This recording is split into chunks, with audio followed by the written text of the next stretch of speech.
back, everybody. Wow, it's nice to wake up early once again. I was up from like 4 o'clock this morning, got a ton of work done, and I couldn't believe how exhausted I was. But see, here's the thing. You know, we get so caught up, myself included, in getting things done, right? And when it's a natural flow, it's no problem. But when you start looking at the clock, looking at the time, and trying to keep up with the clock, it's not going to be a good thing. You have to go inside of yourself and flow naturally and let the clock chase you, right?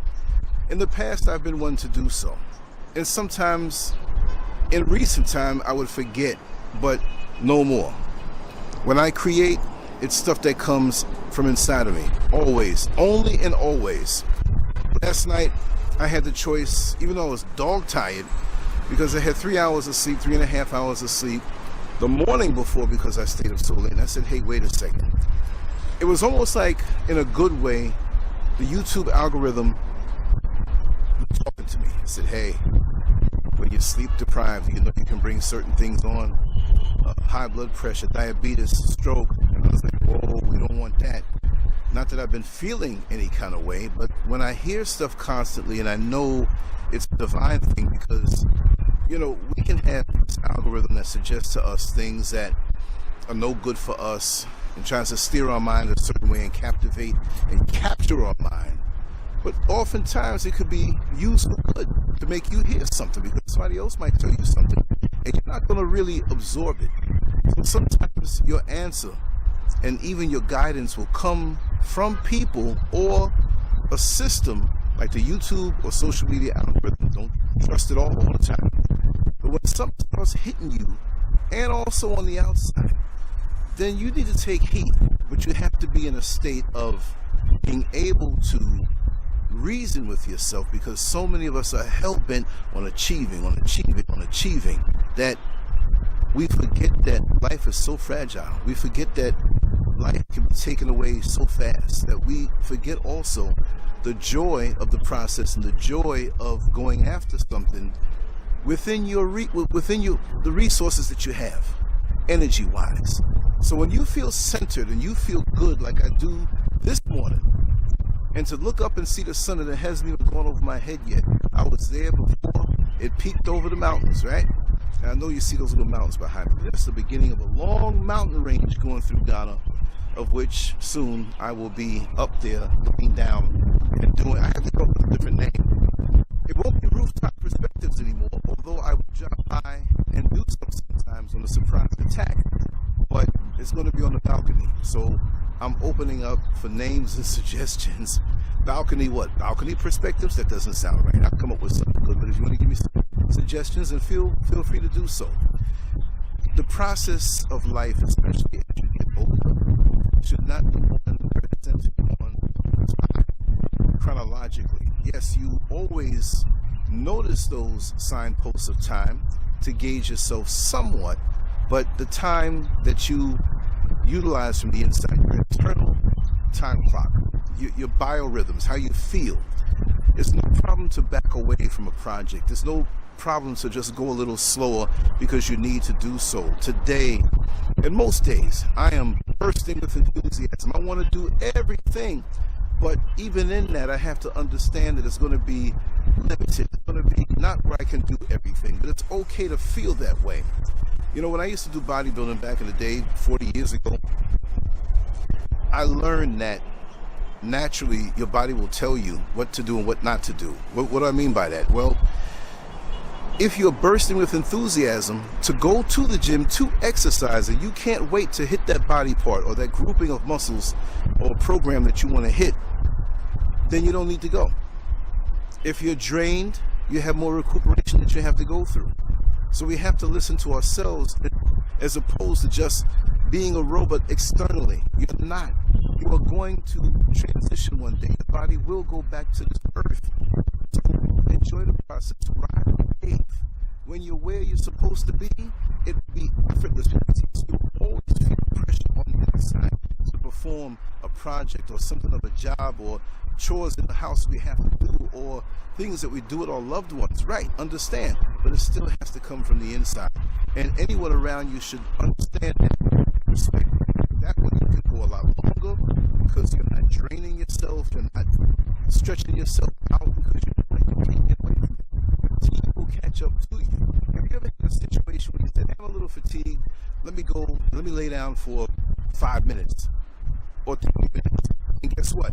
The 5 minutes or 20 minutes ended up being 6 hours, sometimes even more, and you wake up more tired to that time. What is your body telling you? Listen to your body.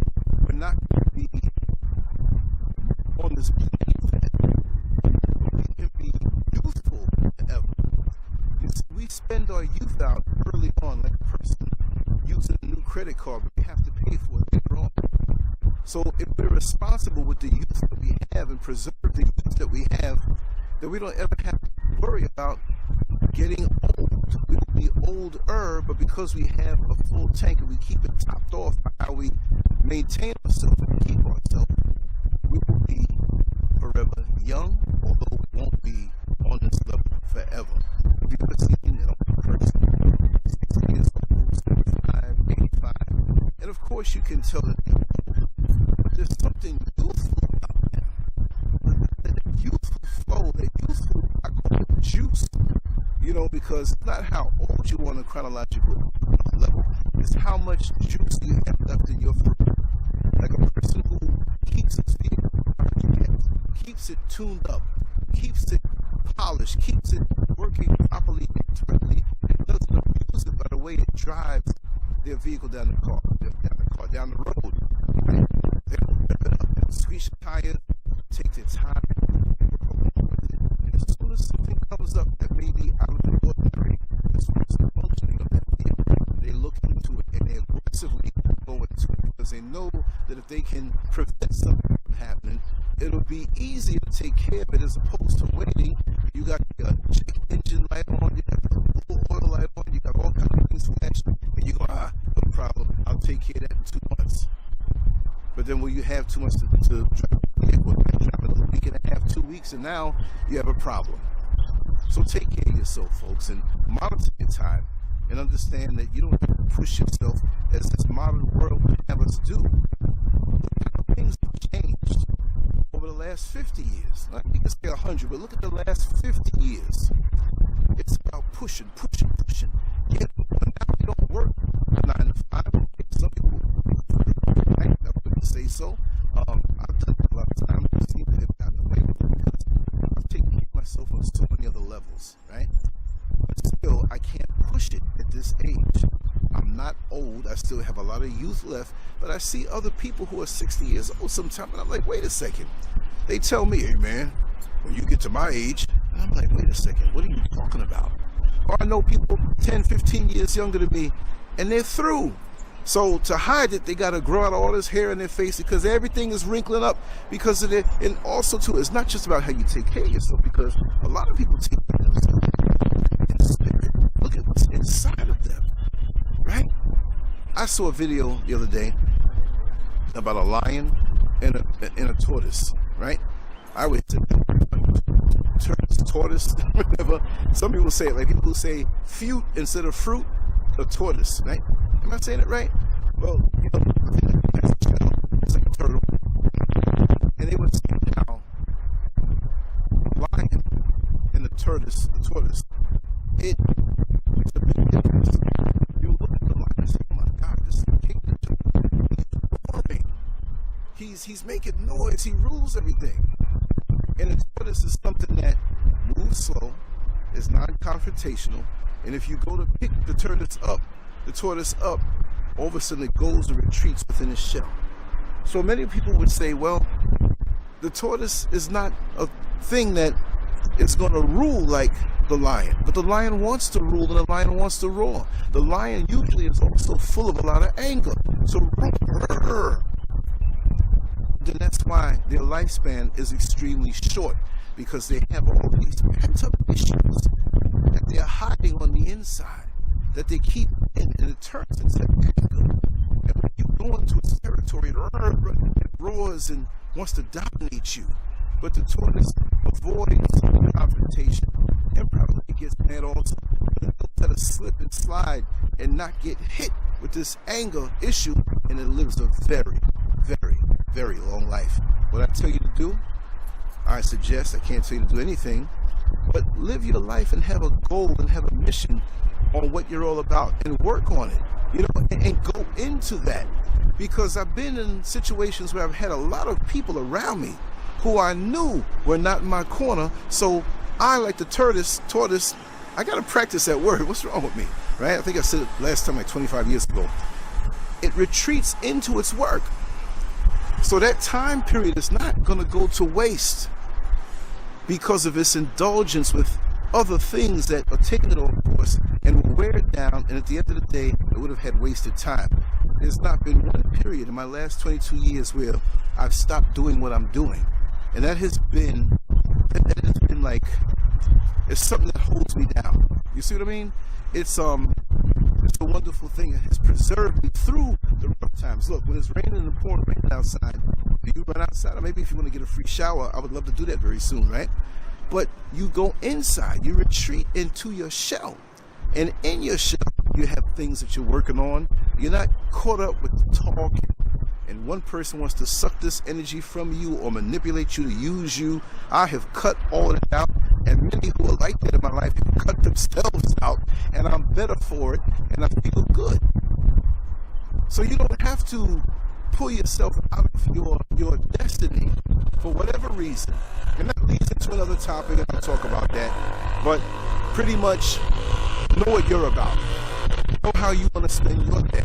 Because there are many people that you will find in your life who have plans for your day even when you don't. And you'll be doing their bidding. Now, a close friend in a circle, no problem. But you'll have people who will feign being in the inner circle to take you away from what you have to do. And at the end of the day, they got their stuff done with your energy, and you didn't get anything done for yourself. So this is why I'm up early. I'm on. I have something that I'm going to put on that I did recently. I'm doing this. I'm doing something else. I may take a walk out. Who knows what's going to happen today? Every day that comes, as long as you're not shackled into somebody else's toxic mentality and you're free, every day is an adventure, and you will be meeting people and you will be elevating. So don't get caught up in the traps of that, and know how to spend your time in your day in the best way possible. To leave it where at the end of the day you can tell yourself, for me it's Lance, job well done. Thank you so much for listening to me. I hope you have a wonderful day as I am, and I'll always wish you the best. Lancescurv out. On to the next one. Peace.